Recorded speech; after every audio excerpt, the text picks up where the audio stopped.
Welcome to the new sound of online radio.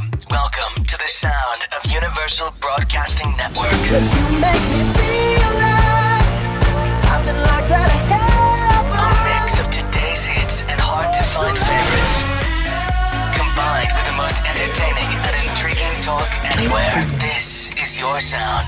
This is the sound of Universal Broadcasting Network at UBNradio.com. Look at you. You're so excited to be back on the air. Excited to be back. Hello. Welcome, everyone.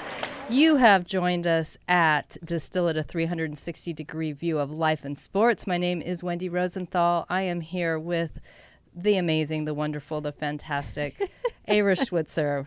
Hi. And you got my name right this time. Shut up. I've been getting it right for a long time now. Switzer. No, I really have. Switzer. Shut up. I got it Switzer. right. Schwitzer. Today you got Schwitzer. It's amazing. It's amazing. You rock. I'm good. It maybe a little, maybe a year and a half. maybe 3 weeks off gave us exactly. gave my mouth a little bit of a rest. It was all of our bonding time in New York together. Exactly.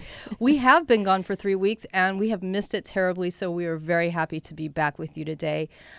We are here in downtown Hollywood. In the heart of Hollywood. In the heart of Hollywood, underneath the Hollywood sign, here at the Sunset Gower Studios, the wonderful UBN Radio Network. And we are here today, not with our magic man with the fingers, Jarvis Essex, but with a different magic man. A different magic man who we love just as much. We are here with Kurt. Can you say hi, Kurt? Hey, how's it going?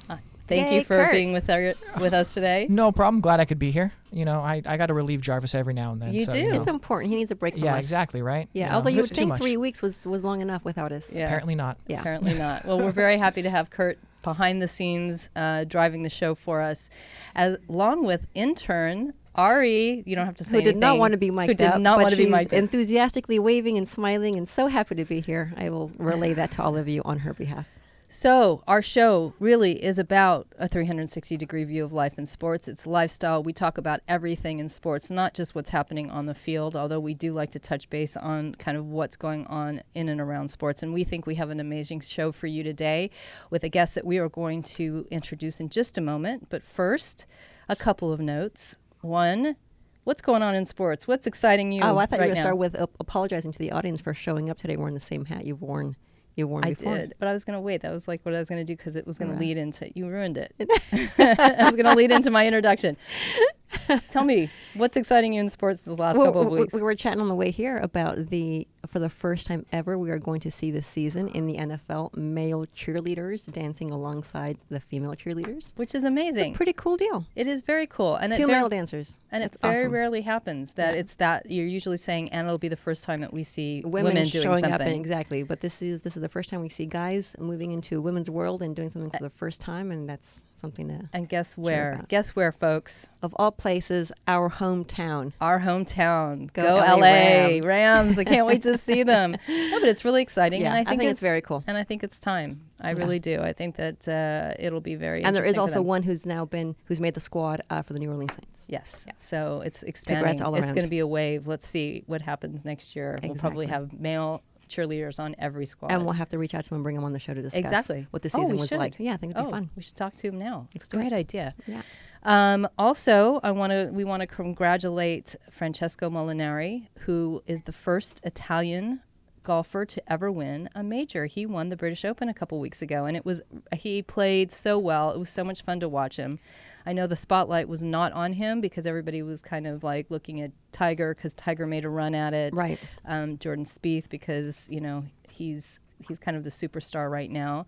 And Francesco just played a really solid game, and it was so touching to see him win. Do you think it was able to soothe some of the Italian heartache after a no-show the World Cup? Actually, I think it did because I think it helps. not only did the presenters talk about it, but I do think that it is something that the Italians now have a banner to wave. They needed and to get it. excited. They did. Absolutely. They really did. Yeah, so cool. Yeah, and it's the toughest I think of the majors personally to win because the weather is so unpredictable. I know you're not a golf fan, but I'm not, but I do get I do get those logistics and Very challenging. various factors that affect play. Yes. And Yeah, then so it's a big finally, deal. we touched on it a little bit, but I am so excited that the NFL is Favorite almost time of back. year. It's my favorite time of year.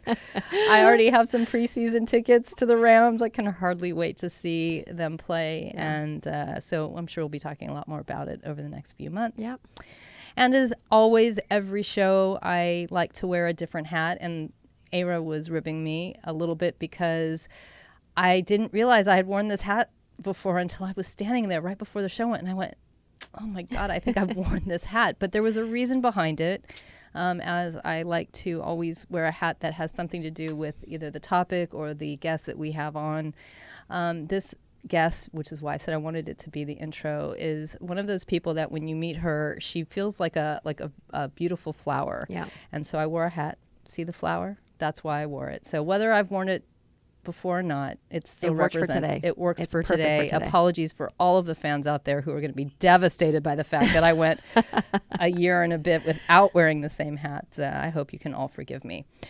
We're going to move right along now to the topic of the day. And Ava and I talk a lot about, a lot of our shows are about how sports is a metaphor for life, how sports play an important role in everything from how you engage with your kids to how you feel about yourself. And our guest today is a person who has an amazing story about how sports kind of helped her overcome physical and emotional challenges in her life, how she's taken it to an amazing level, which I want to ask her about because I don't see how anybody physically does this, especially given some of the injuries or the challenges she was facing health-wise. And also using movement as a way to help her clients Process and transform. I love this. Our guest, Carolyn Mahboubi, has a great saying on her website. She converts dreams and goals into projects that are achievable. And she's a project manager for A Life Built by Design and Purpose, a fellow USC graduate, which, if you all know, Ava and I both went to USC. Carolyn was in fashion for 39 years, working with the most luxurious brands around. She had to overcome physical challenges and chronic pain, and she's now running ultra marathons. Oh my gosh. And this is why we wanted to talk to her today. Welcome, Carolyn. Thank you so much for joining us.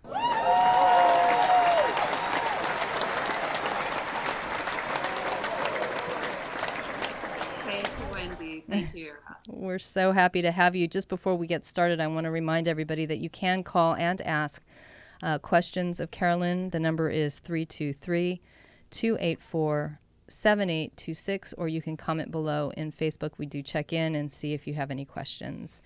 So before we get started, I gave a little bit of a bio, but can you expand a little bit on what you've been doing, why we asked you here, what makes you special and unique as we think you are? Well, thank you. I think you covered it as far as my bio. Yes, I was in fashion for a few decades, actually. Which is shocking because you don't look like you can be in anything for a few decades. So I started young. I actually brought Versace to the United States in 1982. And I was When you were how old? 16. Yeah. So that was my path. You know, I went into fashion and then had that for 17 years and then moved on and was a flagship director for Hermes, opened Yves Saint Laurent, Bulgari, and my last corporate position was with Gucci as their director of client relations. So this is to give you some perspective that where I am today is in a very different place than I was at that time. But what they have in common is that I was always in the service business. And what really attracted me to that, to what I did, and what I think made me fairly good at what I did was that, you know, I was able to serve and really serve from my heart. It's true what you said, that later in my life, you know, in my 40s, I started to have chronic pain. And, you know, I was always a runner. I was always somebody who ran, I don't know, 3, 4 miles a day, 4 or 5 miles a day, 5 days a week. And it got to a point where the pain was so bad that I could really barely move. So I'm sure many people can relate to this. A sort of pain comes out of nowhere, and then, the journey begins of going from doctor to doctor to doctor to figure out what's wrong. I do have what is called spondylolisthesis, and which is basically a I won't try and say that again. So thank you for out of your spine. But I think what's significant to understand is that every doctor I went to said something different.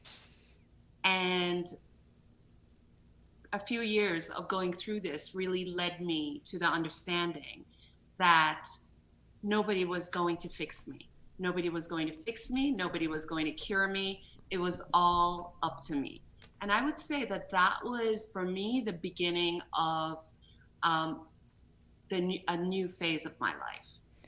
Well, it's something that as a runner, even though you've gone from running 3-4 miles a day to ultra marathons, I can relate to the state of mind that one has to get into when you run any kind of distance at all. And I think this is true of all athletes. I know Ara would probably agree with me that when you have that kind of athlete's mind, you can persevere. You push through a lot, Sure. right? Do you find that? I mean, how were you able to, with that chronic pain and the challenges you were facing, still get out there, still run, and then still have the perseverance to say, you know what, I'm not going to take what the doctors say. I'm gonna keep pushing ahead. Well, I wish that was the case, but I didn't. I really, I stopped. I stopped running. Many of the doctors said, I literally felt like I could not even walk, let alone run. So I really hit rock bottom. It wasn't exactly as you said, like I was just gonna push through it. I really hit rock bottom. I felt like my life was falling apart. And this was just sort of like an outside symptom of it. The pain was an outside symptom of everything else that was going on in my life. And although I had this, beautiful job that looked very glamorous on the inside, I was not happy and fulfilled on the inside, and different parts of my life, spiritually, emotionally, and obviously physically, were not coming together. So it wasn't until I really hit rock bottom and found myself unable to even walk one time around the UCLA track that I realized, okay, the mindset that I've had up to this point is not working. So what I call my athlete's mindset, and what I teach my clients now, I'm a life coach now, a success coach, is the athlete's mindset. But I didn't have it then. This is something that I developed from the bottom up. So, go ahead. I was just going to say, it's. I'd love for you to expand a bit more on that, because I think for so many people, when we talk about the athletic mindset, we believe that for most, and I think it is for many, you're born with it, but for some, you can develop it. So what did that look like for you when you say that you had to create this athletic mindset to shift out of the place that you were in? What was that like? I'm so glad you asked that question, because what you're really saying is, you're comparing a fixed mindset to the growth mindset. Right. I'm sure many people know about this now because of Carol Dweck's book, Mindset. And as parents, we use it, as it's, in schools it's used. And basically the concept is that mindset is not fixed. Sure. You are not necessarily born with a set of talents, and then, you use those talents or you don't. It's saying that mindset is perception. Mindset is not your personality. Mindset is malleable. And so when I realized that I needed to develop a new mindset in order to go forward in my life, I started really one step at a time. So I didn't go from running 3-4 miles to ultras. Right. I started from walking Yeah. half a mile. and allowing myself to feel proud of that and not beating myself up over it. Sure. And that's how you build. That's how you build an athlete's mindset. Yeah. People look at athletes and they say, oh, well, they're so gifted, they're so talented. But yes, many athletes have a great measure of talent, but most, it's their mindset. Most have understood very early on in life that it's about literally putting one foot in front of the other Right. every day. Yeah. I think I think that's such an important point, and I want to expand on it a little bit, because I think that, we talk about the home athlete, domestic athlete, whatever you want to call those of us like, me, not Ara. Ara is in a different category. I'm a domestic athlete. You are on a level that goes well beyond most of us, which is why I love you, because you do that. You're inspirational every day. But I'll use myself as an example, because for many years, first of all, I didn't think of myself as an athlete, even though I've always been extremely active. I've always loved running. I've always gotten out there and, moved. Sure. But not only that, I have definitely found as I progressed, and Ara's heard me talk about this, that I've gone through many slumps, where I something's going on in my body, something's changed, the weather's too hot, where I can't get out there. And I beat myself up. And Right. I loved how you said that, an athlete, first of all, an athletic mindset is to almost take all the wins, even if they're small, even if it's, you walked, you went for a walk this morning, you didn't go for a run, you walked half a mile, that those types of things are really important to a kind of a growth mindset around what you're doing. And I think it's important. And let me ask, do you take that kind of analogy when you're bringing that to your success coaching? Is that something that you try and imbue in your clients and with your work? 100%. 100%. One of the main things that I teach and I work with my clients on is changing their mindset, right? I mean, that is really the work of life coaching. And it's always about awareness first. And then once you're aware of what's going on, staying with those thoughts and bringing compassion and love to them and to yourself, and staying there as long as you need to, because that is the only way you can then access your wisdom, which is going to give you solutions and opportunities and allow you to see really all the options that are open to you. If we beat ourselves up 100% of the time, we close, we make our world very narrow. Right. We're unable to really come up, to really access our own higher coach, our own wisdom, and figure out how to move forward. So it is, in a way, the fundamental basis of my work. How did you get to a point then that you actually could run an ultra marathon with this condition that you have, with the pain that you had? I mean, I can't even imagine running a marathon, frankly, versus, for those of you who are listening and don't know what an ultra marathon is, it is 50 something miles. So anything above a marathon distance is an ultra. Okay. 50 kilometers, 50 miles, 100 kilometers. There are friends of mine that run 100 miles. I just did some volunteering for a race that was 200 miles. Right. So yes, there is a world out there of people who do this. It's an amazing world. But here's the thing. There were a lot of changes. It wasn't just, adding 1 mile at a time and finally I was there. First of all, I moved from road running to trail and mountain running. And I want to express to everyone, there's a huge difference right. on your body, especially as you get older. Running on, in the city and on the pavement and on the asphalt than if you were running on trails and in the mountains. It's much, and what's more difficult about it is it's definitely ups and downs and uphills and downhills, but even that is more kind to your body. Sure. So that is the first change I made. And even though I could only run maybe I could only walk maybe, half a mile on the trails. I was like, wow, this is amazing.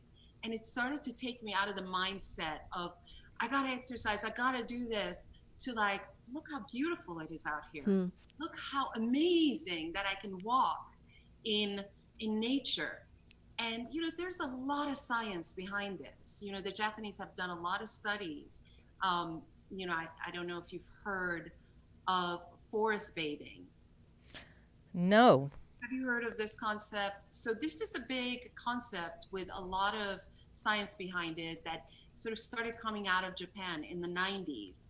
And the study was, having people walk a mile in the city and then a mile in the forest, and then checking their blood pressure and different markers after that. And there was significant difference in their stress markers and in their blood pressure of the people that were walking in the forest. Same amount of effort. Okay. So I know that moving myself into nature had everything to do with beginning to heal myself. Sure. And I also changed every other part of my life. I was no longer sitting. I changed my diet. I started to stretch and roll and do all of those things. And the reason this is important is because athletes, in my opinion, my own humble opinion, athletes are people who really understand the connection between their mind, their emotion, and their bodies. Sure. When you speak to really high-level Olympic athletes, they will tell you that truly it's 80% mindset and 20% physical. Yeah, we've had the pleasure of talking to a couple of different from a couple of different angles about emotional intelligence in sports, and how having that level of emotional awareness of where you're at while you're playing just elevates the ability of an athlete to New succeed. heights. Yeah. Exactly. And regarding your question about the pain is still there. Yeah. This is not something where your vertebrae just clicks back in, into your spine and you're good to go. I just don't pay attention to it. So it's one thing for you to decide, Carolyn, that you are now going to develop the mindset of an athlete, but then how do you decide you're going to take that and share it with others and make a whole career around it? That happened very organically. Yeah. I myself hired a life coach at some point. That's how I understood what this art and science even is. Most people generally don't know what it is. And, I thought, okay, what can I do? I don't want to sell $5,000 handbags anymore. I don't. And these brands are wonderful, but at this point in my life, this work is not meaningful to me. Sure. But the pieces of it, like, service, like really listening to people, understanding what's behind what they're saying and what they want. Because nobody ever goes to Gucci or Versace or Bulgari because they need another piece of jewelry or another handbag or, or more clothes. It's not the reason why they come in. And that I was always fascinated with. And what made me a success in that field was I was really able to understand, okay, this is what this person is really coming in for. Sure. So, in really assessing, okay, what can I do that can still bring value to the human race, really, and would allow me to be of service, and it's fun, and I want to do, and I could be good at, led me to this. I was doing a lot of, I went to school, I got my degree and all of that, but that became almost irrelevant because clients just want to know, can you help me? Yeah. And at this point my business is such where I have great clients who talk to others, so it's really by referral. And one of the many gifts I think that you bring to the table, and going back to your earlier point about how the pain hasn't disappeared, it's simply something that you've learned to put into a different perspective. And I think that so oftentimes what I love about exercise is just that. It's my body might wake up sore one day, or it's really hurting one day. But when I stop and think about why it's hurting, it's so worth it. So to be able to have that shift, I think, in your mind that says to you, whether it's personally or professionally, physically, something's not feeling right, something's hurting. Is it worth it or is it not? And to be able to have someone like Carolyn come in and say, we're going to make some shifts now. We can look at what's happening for you personally or professionally, and something's not feeling quite right. What are we going to do about it? Right. It's again, we talk about this all the time, but physical fitness really is such a metaphor, a perfect metaphor for what we do in life. How we go through life. Yeah, I completely agree with you, and I think though that to add on top of that, when you are physically active, and I hope, Carolyn, you can expand on this. When you're physically active, it seems like it does open up channels in your mind that you don't really tap into otherwise. Sure. So I've said to you many times when I've been out on a run, sometimes I'll even come home and email you straight away because I've had like a moment of inspiration, or I've allowed myself to let go in that moment. And Carolyn, I one of the things that really intrigued Ava and I is the fact that you talk about in life coaching and in success coaching that you like to use movement and you like to use that kind of athleticism to help your clients. Can you expand more on that? Yes. A lot of people, they're intimidated by the word athlete, and, they feel like if they go out, they need to be some kind of, run 10 miles or be fast or something like that. And I love showing them that all you have to do is just move. If you move, you can call yourself an athlete. And if you move a little bit further tomorrow, that's all that it takes. Now, so it's a great opportunity to take my clients out into nature, very easy. I mean, we're walking, we're hiking, we're super relaxed. But what it does for them is that it really opens them up to being more creative, to being more resourceful, and to being intuitive. I especially like to take clients that are very in their head out into nature, because those are the ones that benefit the most from being more intuitive and from tapping a little bit more into their heart. And nature will do that for you. Yeah. Nature will take you there. And how does that relate? On top of that, it's okay. You could sit in the park and be in nature. So do you find, for example, when you're running a marathon,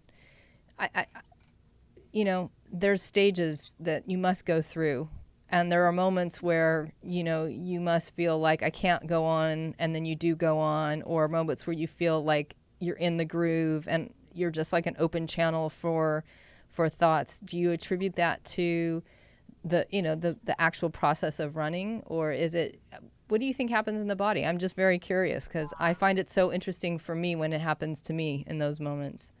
Yeah, all of that happens, and I'd love to unpack it for you because I think there's some good stuff there.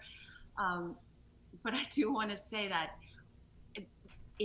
I took all of that. I became an endurance athlete before I became a coach, and it really, really supported my work. Really?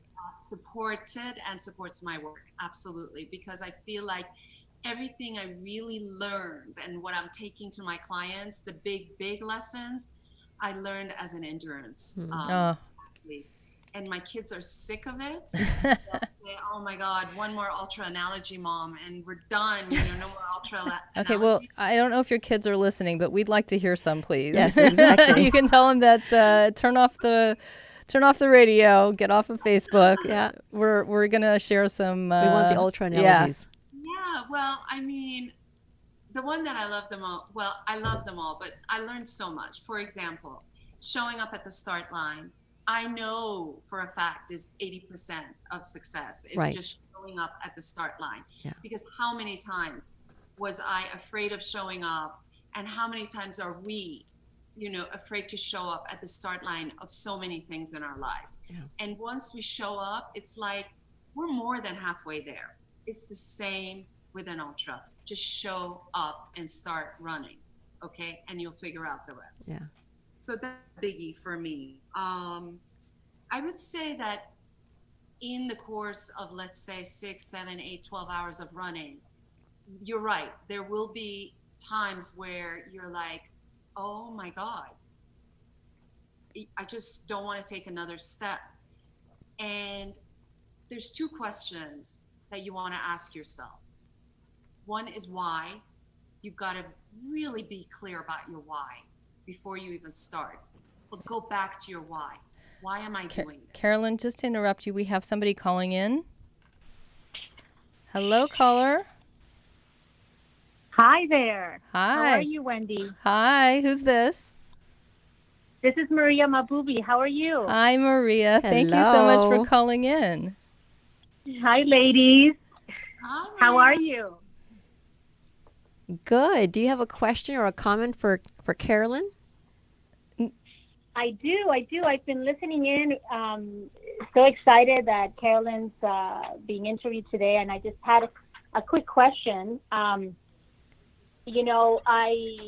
really admire everything that you've done, Carolyn, and I just was wondering, at this stage of your life, after done so much, and now that you're reinventing yourself as a coach so successfully, if you could look back, what advice would you give your younger self, knowing kind of like what you know now? Wow. That's a good one. Hello? Yes, we heard you. Maria, we got she heard the question. Amazing. She's Well- processing. Oh, sorry. No, it's okay. I was going to say we might not cut you off, but let Carolyn answer the question, okay? And say goodbye and thank you for calling in. We really appreciate it. I would say, I would say that the main thing I would advise to my younger self is don't divide yourself into 3 or 4 people and show up as one person at work, one person, on a date, one person, with your sister, your best friend. It's so important to be whole, and it's so important to keep ourselves whole. And I think as women, and especially I come from a culture that, generally it's conservative and tells women you should be this, you should be that. Looking back now at my age, at 53, I would say, I wish I had become whole much earlier in my life and trusted that I was enough. Who I was enough. That's very, such very amazing advice. That's powerful. Now I'm about to for all cry. of I'm going to us. go, oh my God, am I whole now? But that's exactly it. That's a powerful message for all of us today. Yeah, for You sure. know? For sure it Are we is. integrating all of the various amazing parts of ourselves and showing up authentically each and every day? But I mean, I want to go back to what Carolyn was saying before Maria called, and thanks again, Maria, for calling in. I want you to continue, because being yourself and being your whole self, I think, is something that's a challenge to do at any time. And I don't know about you, but we're sports bias here, we're athlete bias here. For me, sports has helped me integrate me. Sure. It's helped me show up. And I think you were heading to a place where you're talking about how in that time when you're running a marathon or any endurance race, you kind of hit that point and you go, why do I even want to take one more step? So can you carry on from there? Because I think it also adds on to what Maria was asking. Sure. So it's important to know your why, just like, I encourage my clients to understand their why in any endeavor they take on in their lives. If someone comes to me because they want to lose weight, if someone comes to me because, they want to expand their business, someone comes to me because they think they're in a horrible relationship and they want to get out of that relationship. They have a tough time communicating with their spouse, or they're having difficulty parenting teenagers. The most powerful question I can ask them is, why is this important? And how they answer that question will determine how we move forward. Sure. So I learned that in sports, because yes, 20 miles and you're dying, you feel like you're dying, you have to be able to ask yourself why, and your why needs to be very compelling in order for you to move forward. And then there are times where the right question starts with what? Okay, I know my why. What do I need to do right now? Sure. What do I need to do to move forward?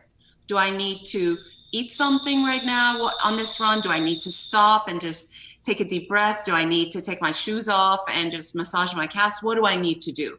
And the what is what allows us then to get to the next part and the next part and the next part. And guess what? Soon you're at the finish line and you've done it. So what happens if the why, even when you're in the middle of an endurance race, is I don't know.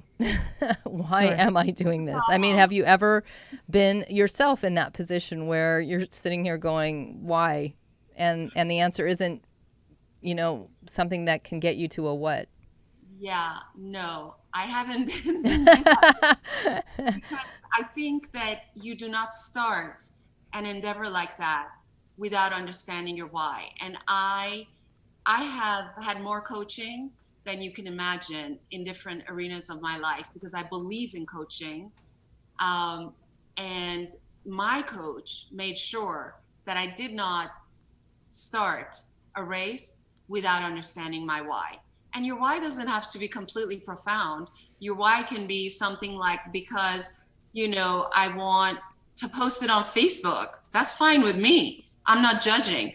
Or, my whys, for whatever reason, is always the person at the finish line.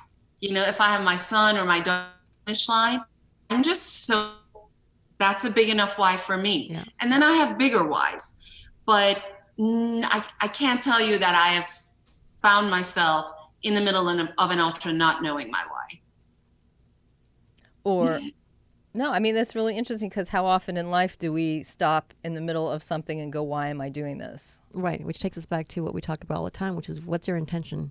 Yeah. Like really, our intention affects everything that's going to happen from here on out. So being so clear on what your intention is helps outline what that path Well, of success looks like. It's so interesting because some of the clients that we work with, the why, the struggle they have is because the why has always been to play whatever sport it is that they want to play. That's been the why. I get up in the morning, I work out harder than anybody, I wake up earlier, I put myself through torture, because I want to play this sport. And then what happens to them after the sport, that career is done. Right. The why it's dissipated. So, you're talking about a why in a very specific way.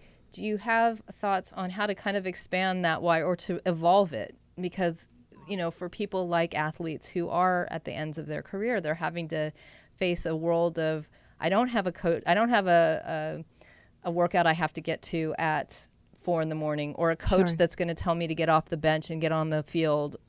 How does somebody evolve their why?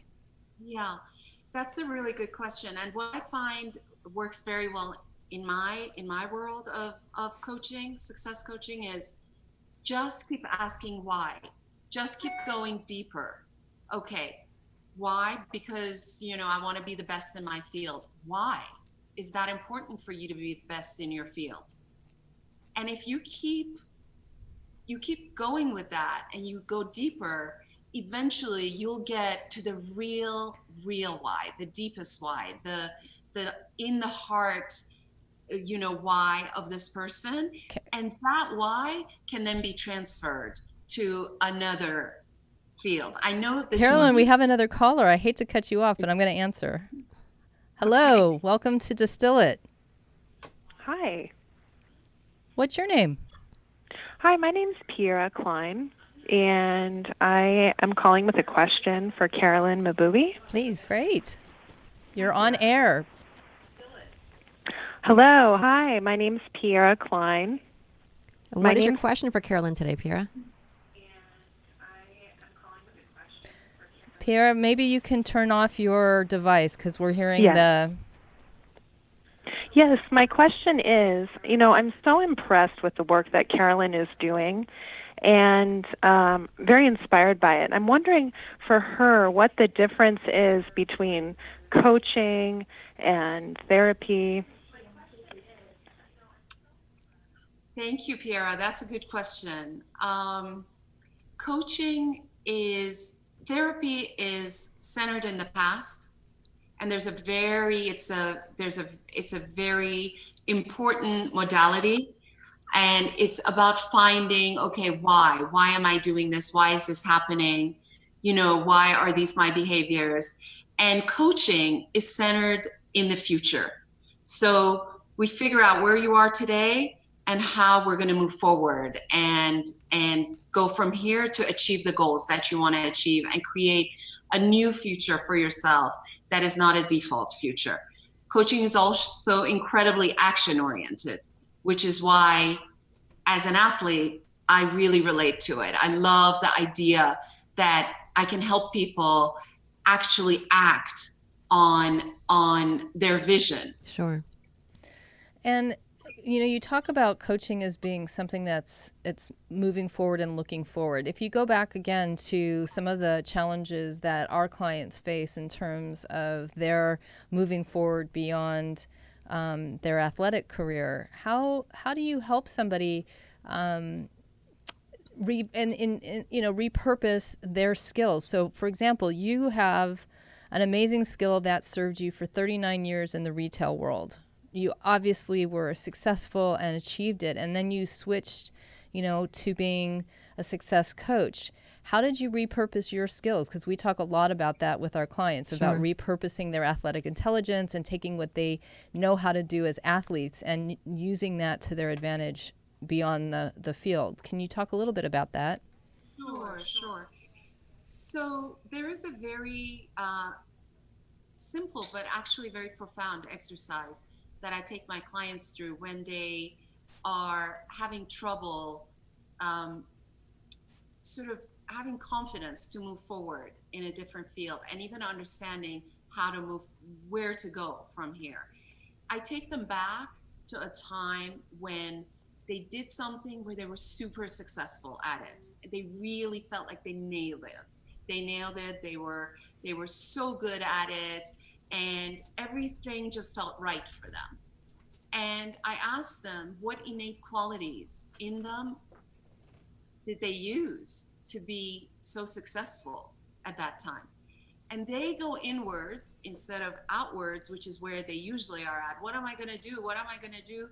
They go inside to their own gifts, their own greatness, their own innate qualities that they brought to the table. And they'll say, well, I was really resourceful, and I was really able to bring teams together, and I was able to communicate, and I'm very linear. I was able to execute. If the boss, if my boss wanted something done, he knew if he gave it to me, it was done.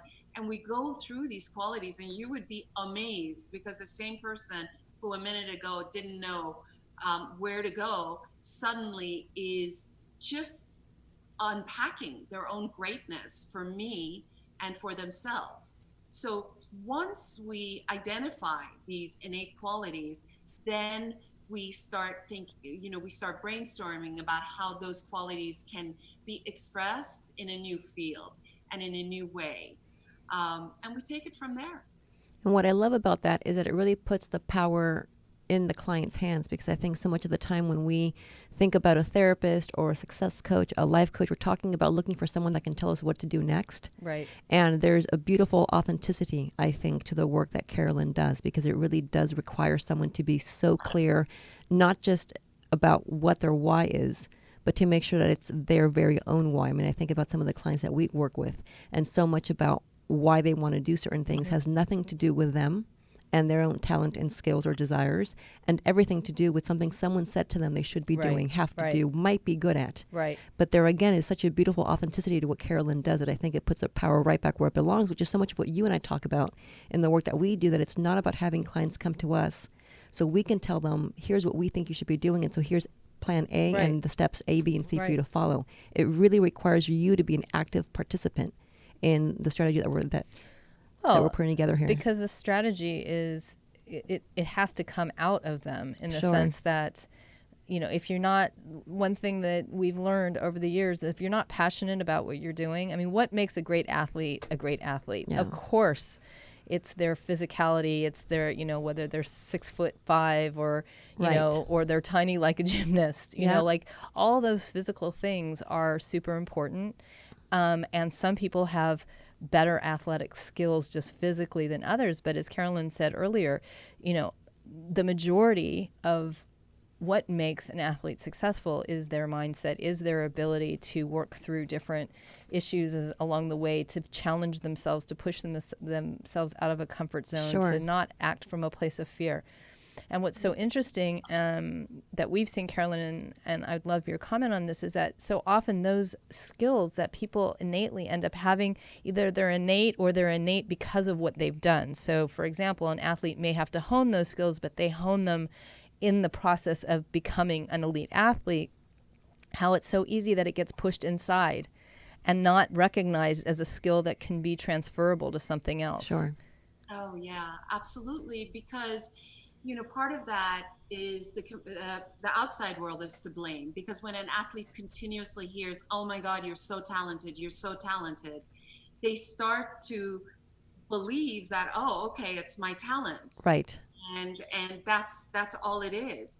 But it just isn't. 90% of the time, it is the everyday showing up and doing the work.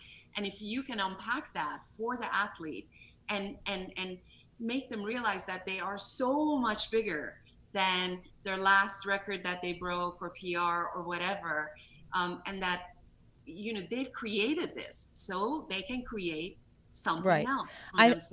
I think that's a beautiful point, and I think that that's true, and it runs across, again, not just athletes, it's all of us. Sure. Recognizing our greatness and saying, I can do that someplace else. Yeah. Or I can do it another day, or I can, to keep moving forward.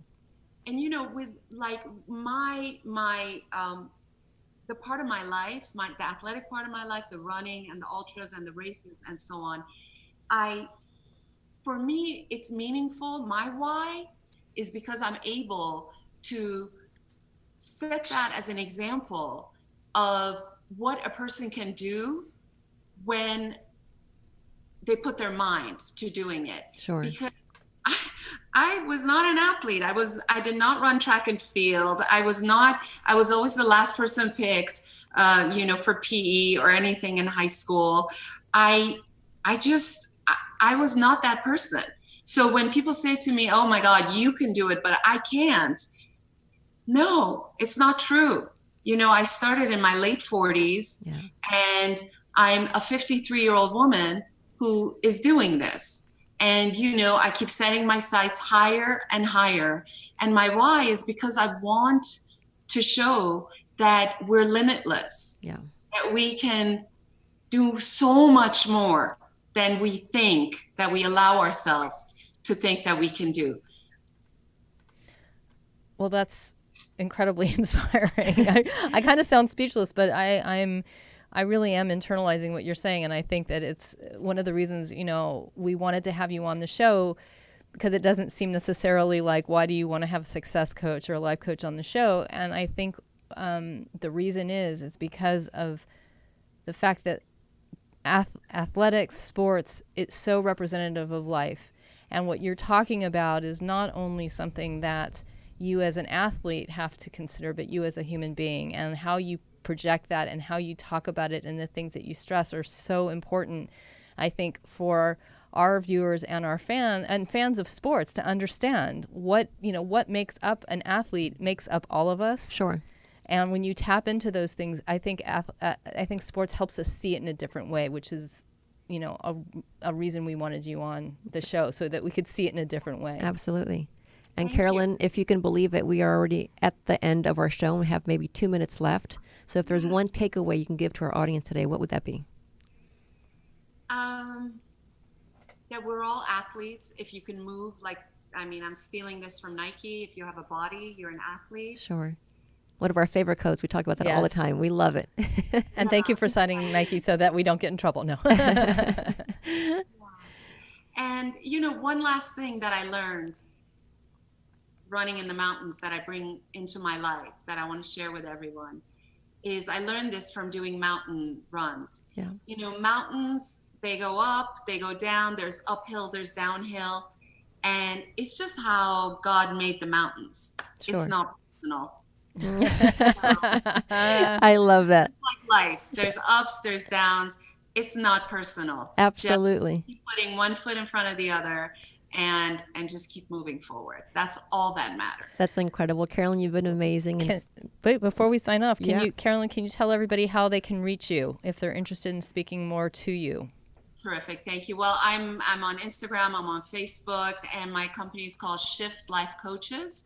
So it's just, that's, I have a website, www.shiftlifecoaches, spelled out one word, easy to find. Now you can say thank you. that's what I was going to ask her was, Oh. thank you. I was going to say, Carolyn, you've been amazing. And for our audience who's listening, how can they find you? Oh, But I there got a it little is. excited. No, Sorry. that's okay. Wanted to make sure we didn't forget that. Thank you again, though. Really, you've been amazing. Folks can find you now at shiftlifecoaches.com. And for those listening, we'll be back next week, Tuesday the 14th, Yes. same time. So Yes. please tune in then. And if there's nothing else you've taken away today, guys, remember, just show up to the start line. It's 80% of the work. It's You exactly can do it. right. And before you start show up at the start line, please like us on Facebook. You can also download our podcasts on iTunes, Spotify, iHeartRadio, CastBox, Stitcher. Our website is thedistilleryinc.com, where you can find our archive shows. We'd love to hear from you, and we really hope to see you. Thanks, everyone, for joining us, and thanks to those of you who called in, and we will see you next Tuesday. Have Have a a good day. wonderful week. In the future, talk radio will actually educate, inspire, and make you think. The future is now. Topics and music that affect your life from Universal Broadcasting Network. Tune in at ubnradio.com.